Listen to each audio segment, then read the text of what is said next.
Right now we want to get to something that is totally awesome. It's Crysis Warhead. I'm joined by Bernd Diemer, who's a producer with Crytek. Bernd, how are you, sir? I'm fine. How are you? I'm fantastic. We're happy to have you here with a game that I think we're all looking forward to. It's Crysis Warhead. Yes, glad to be on the show. Well, thank you. So I guess let's jump right into it while we're talking about it, because people don't want to see a menu; they want to see this game in action. But I guess let's start by telling us what Crysis Warhead is. It's a sort of semi-sequel to the original game. Well, it's not a sequel. It started out as back in the day when we were still handling Crysis. We thought about what to do next, and the reflex answer you always have is, hey, let's do an X-Pack. Right. And so we started thinking about what could be an X-Pack and what we wanted to be in it. And then we started working with Crytek Budapest, which at that time we were building up into a studio. And we decided that we would give them the whole game to do. And then it kind of transformed into this standalone game it is now. Okay. And if I had to sum it up in a sentence, it's like Crysis, but a lot louder, faster, and more aggressive. Oh, that's a good start. Oh, yes, it is. Now, but it takes place at basically the same time as the original, yes. Just in a different location, right? Yeah, it's a parallel story to the original game, and you play Sergeant Sykes, call sign Psycho, who was a character in the first game, and you got a lot more screen time than the hero because we're first person, so you don't see the hero. Right. So Psycho was a very popular character with our fans and with the team. Sure. And so we said, this guy, he should have his own game. Okay. And the good thing about Psycho is that around him stuff tends to get damaged. Okay. So he does a lot of damage himself, but also it's just his luck that around him stuff tends to break, and that makes for an awesome game. Yeah, absolutely. I think we just saw a hovercraft there. Lots of, I guess, new vehicles, new weapons. Tell us, where are we here in this game, and how far along are we? The level we're showing here is called Adapt or Perish. Okay.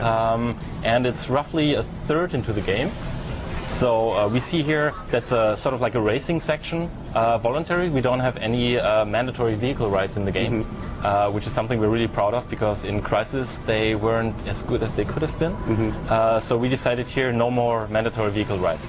So the mission here is to follow a mysterious container, which is said to contain a, you would guess it, warhead. Right, of course. And Matt is doing the demo here for us, and he's following, you see that in the distance, the bad guy with the container, which has a mysterious item in it, which is said to be a warhead, but obviously things are not as they seem. Right. So over the story we'll find out what's really going on. Okay. It's on the other side of the island where things are a lot more hectic and a lot more action-packed, as you would expect. Well, let me ask you, you said there's no mandatory vehicle usage in this game, but how else are you going to keep up with that thing if you're not in a vehicle? You can get out at any point. It will the container will stop at certain predefined points where there's a blockage in the level. It's a logical explanation. It doesn't, wait up for you by itself. But we made sure that you can, at any point, you can stop, explore the environment. You can play the stealth way, as you could in Crysis. Keeping this sandbox freedom for us was very important, because it's one of the key things in Crysis we were very happy with. And if you play the main way, what we call the Psycho way, there's a lot of action going on. All right. I think we have some questions. Kristen, why don't we take a question for Bernd on Crysis Warhead? Of course.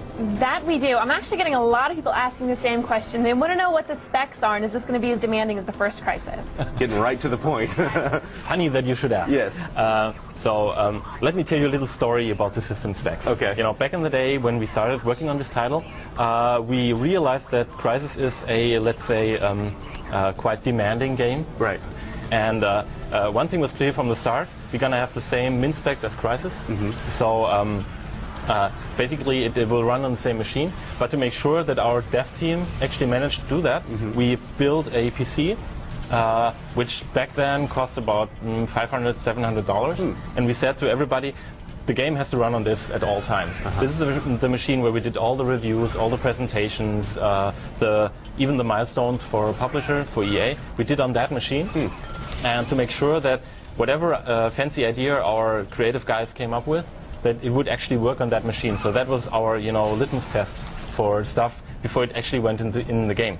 And after that, we realized that this was actually a good thing to have a PC like that. Right. So we worked together with Crytek worked together with EA and NVIDIA, and our system builder, Ultra PC, and we're actually gonna make this PC available for people to buy.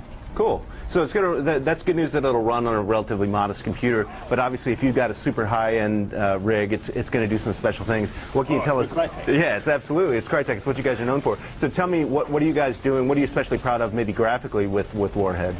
We got a couple of new shaders. The Warhead shaders, which the fancy name is Global Illumination Lighting, and this is a way of making the world more grittier and more real. Okay. This is something we really like, and overall we're proud that we managed to put more stuff on the screen at the same performance, because Warhead is a lot more intense. There are more enemies on the screen, the particles have received a managed boost, a massive boost, and basically we try to push everything to the limit while keeping it run on that PC. Great. Kristen, let's do one more question before we wrap up on Crysis Warhead. All right, Leo Campbell Klein from Seattle, Washington wants to know how many different environments are there? How many different environments are in Warhead? I would say different. We have 7 different levels. We, of course, have some jungle, just to get people familiar with it. Of course. And we got a lot of surprises, apart from the frozen environment you see here, which we spend a lot of work on making it, more action-packed and more detail-rich than it used to be in Crysis. We also managed to bring back some of the favorites. We didn't manage to get into Crysis. We have a frozen wave. You've seen that in that level. We're very proud of that. Very cool. We have a frozen carrier. We have a ton of surprises, which I'm not going to spoil here. Well, maybe just one. We have a fantastic level where you ride a train. Ride a train? Yes. That's awesome. I've never mentioned that before. Maybe I shouldn't, but breaking news. Come on. Well, we appreciate the scoop. Let me ask you one more question. Of course, it's with Crysis, you have this futuristic suit that lets you do all these amazing things. Anything new in that area, or have you just tweaked things a bit? We tweaked things a bit, especially for the single-player campaign, but in Crysis Wars, the multiplayer part, we spend a lot of effort on that to make sure that it plays well in the multiplayer environment too. And the reason for that is that we as a creative team are ourselves a lot more familiar with the nanosuit, because we invented it rather late in the production of Crysis, and we had to basically teach our designers how to use it well and to learn it ourselves. So in multiplayer, we did a lot of tweaks we based on community feedback and the reaction on the forums. So when people asked for something, we looked at it and said, yeah, well, maybe these are the guys actually playing the game, so maybe we should listen to them. It's always good to listen to the community. Yes. All right, so final question, when is Warhead coming out? It's coming out in 10 days. Wow, actually. right around the corner. Yes. Can't wait to see it. Bernd, Diemer, thank you so much for being here. We appreciate it. My pleasure. All right, and Good now to be we're on going to... our pleasure. Thanks for being here.